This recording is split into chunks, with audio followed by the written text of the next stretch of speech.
n'est donc pas notre vie. C'est la vie de Dieu au travers de nous. Ça veut dire que on ne peut pas suivre Dieu si on n'est pas un peu prêt, ou beaucoup prêt, ou totalement prêt à mourir à soi-même. Ce n'est pas nous qui sommes censés vivre. C'est Dieu qui est censé vivre au travers de nous. Ce n'est pas nos pensées, nos caractères, notre ego. Toutes ces choses pour lesquelles nous disons, moi je n'aime pas ci, moi je ne fais pas ça, moi je suis comme ça. Tout ça doit être enterré. Ce n'est pas toi qui t'es créé.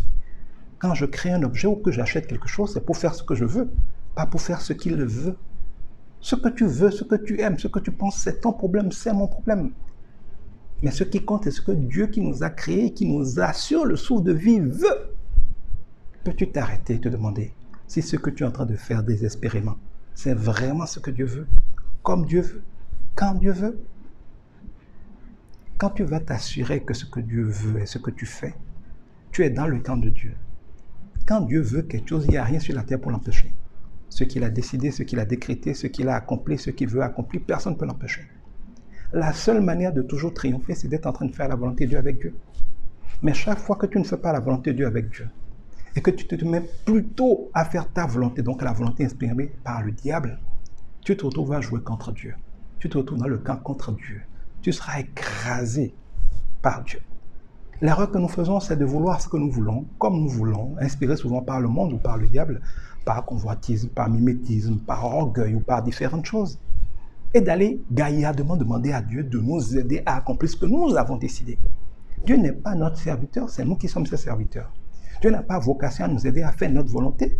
Nous avons vocation à laisser Dieu faire sa volonté au travers de nous. Quand on demande à Jésus comment prier, vous verrez que nulle part il ne cite des requêtes. Il dit que ton nom soit glorifié, que ton règne vienne, que ta parfaite volonté soit faite sur la terre, comme au ciel, comme dans ma vie. La vraie prière, celle qui est toujours exaucée, ce n'est pas celle où tu décides des choses parce que ta copine a fait, parce que tu as vu à la télé, parce que ça te plaît, parce que tu veux paraître, parce que tu es important, parce que tu veux être orgueilleux. Et tu demandes maintenant à Dieu de t'aider à le faire. Non! La prière qui est toujours exaucée, c'est la prière où on dit, Seigneur, je veux être ce que tu m'as créé pour être. Je veux bénir les autres, je veux aimer les autres. Je veux réussir à faire ce que tu veux que je fasse, ce pourquoi tu m'as créé. Essayer de faire ce qu'on veut, c'est perdre du temps. En tout cas, Dieu vous résistera. Prier pour cela, c'est perdre du temps. Peux-tu t'arrêter, faire le point de ta vie et avoir le courage de faire des prières qui disent, Seigneur, d'une manière ou d'une autre, fais ta volonté dans ma vie. Es-tu prêt à renoncer à ta volonté pour que Dieu fasse sa volonté dans ta vie? Si oui, tu es déjà exaucé, ça va aller très vite. Sinon, tu vas encore souffrir. Le problème, c'est qu'on ne gagne jamais contre Dieu.